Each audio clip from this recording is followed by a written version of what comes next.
One thing you mentioned, Ratika, was about not getting burnt out. Again, it's a highly subjective, topic of being burnt out. And with the way our work cultures are structured or conditioned, even after working for 20 into 7, entrepreneurs have that, or even a lot of individuals out there in senior positions have that guilt trip that they have not done enough. While it starts to reflect in the lower productivity at workplace, they are still pushing themselves. They're still, finding different reasons to blame themselves. So how can, people really realize this, Don't do it, that they guys. need to be taking a break out there and they deserve that break. It's not that the world is going to end if they take that break, but people don't realize it. Yeah, because most of us are running on autopilot mode. We are human beings, not human doings. And if we work like robots, of course, like it is, I don't know what to even say. Like, don't do it. Don't burn yourself out. That is not the way. If you're feeling, look, some people, I don't even know anyone who is like that, but some people may thrive on being in the office 20 hours, you know, but I don't relate with that. And the people that come to me, they don't want to have that life. I don't know any human being. I don't know. If y'all are there, please come in the comments, let us know because I would love to have a chat with you. How does it work? You know? Yeah, and for those of you who are struggling, maybe y'all didn't get a chance to really tap in and did I know people who are due to have, a vacation. They are due to have a vacation, but they won't have that vacation. Why?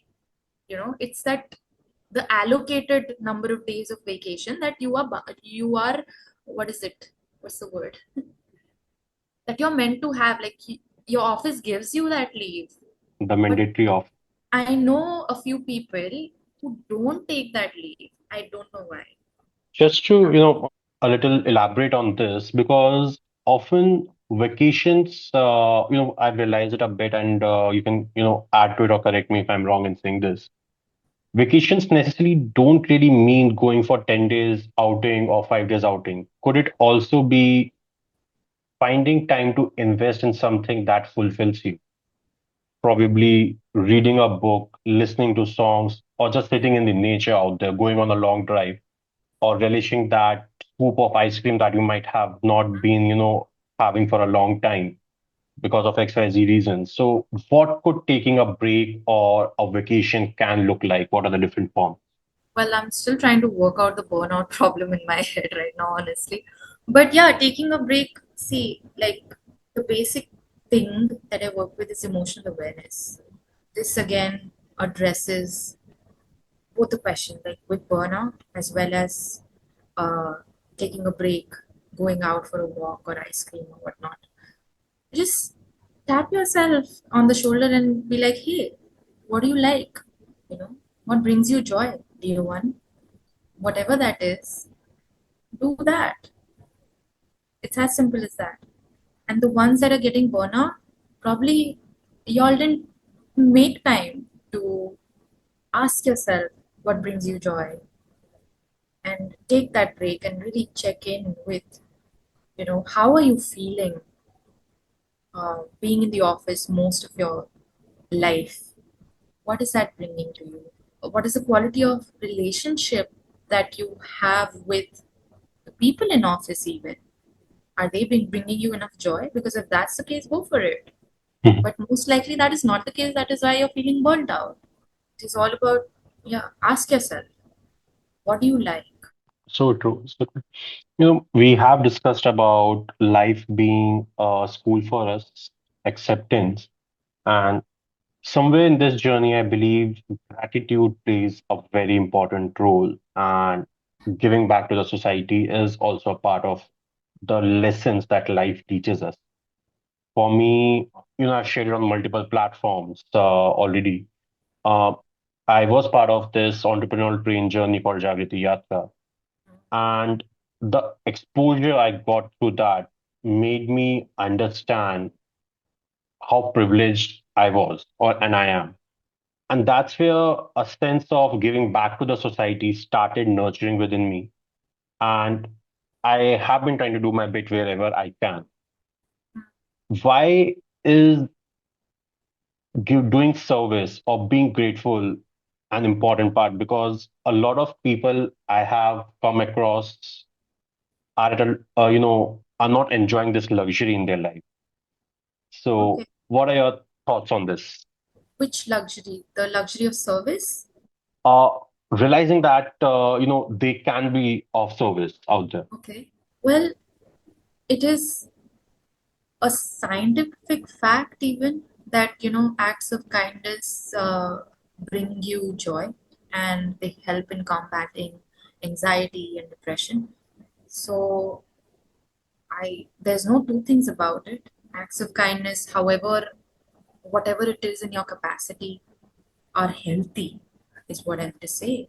Be it just walking out in your neighborhood and smiling at one another, or just looking at an older lady carrying something and helping her out with her groceries, to making whatever, donating, uh, or participating, volunteering in old age homes. Whatever is in your capacity is helpful, not only for the world, but mostly for yourself. And like, I think I've mentioned this before, that any well being practice or anything that you do, it should be aligned with who you are, what brings you joy, what brings you into your happy state. So just tune into that, check in with yourself. What is it that you would like to do? How would you like to make somebody happy? You know, but first you have to be happy for that.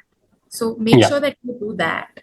Be compassionate with yourself, and very automatically, very naturally, it that compassion is going to ripple out of you. Mhm, And mhm. the more happier you are, the more you will want to keep giving people. You will, despite of your bank balance and whatnot. These things are not even considered when people are truly happy. There's often a saying that givers don't know when to stop, and so is the case with takers as well out there. How can a balance be achieved somewhere in this scenario? In this case, again, we have a spectrum. There are givers who cannot stop giving, there are takers who cannot stop taking, and everything in the middle. And of course, we don't want to miss out on people, or situations or organizations that really require our presence, right? So, first of all, it is all about how I am right now in this moment. Then, what do I want to do with this moment, right? Mhm, mhm. Anything that I do with this moment can be service. If I, right now, we are having a conversation, it is also service, because this is going to be shared with people, multiple people, right? Yeah. And they will have a conversation about it, maybe in the comment section, or maybe with their family members, or somehow. So this is serving, right? If I even, it's all about intention. I think if I make a post on Instagram, that can also be serving. So just again, tap into what works for you best. Is it Mhm. going out for a walk? And while you're doing that, you meet little kids playing on the road, and you wave hello to them, or you help them out get their ball out of a tree or something. That's that's the joy of human experience. The beauty of human experience. So it is not about being able to make time. It is not about logistics. It's about just being, and just fully being present and doing, showing up in this world, in this body. Amazing, amazing. So, Ritika, with my final question, I would like to wrap up, the podcast as well. But yeah, you run a freedom of being a life school around that. what it is, and what would be one final advice from your end from the freedom of being?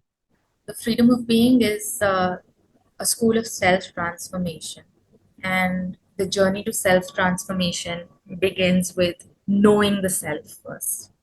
So, and this is the message that I would like to leave for everybody is that know yourself, trust that what you know is the truth, despite of what anybody else is telling you.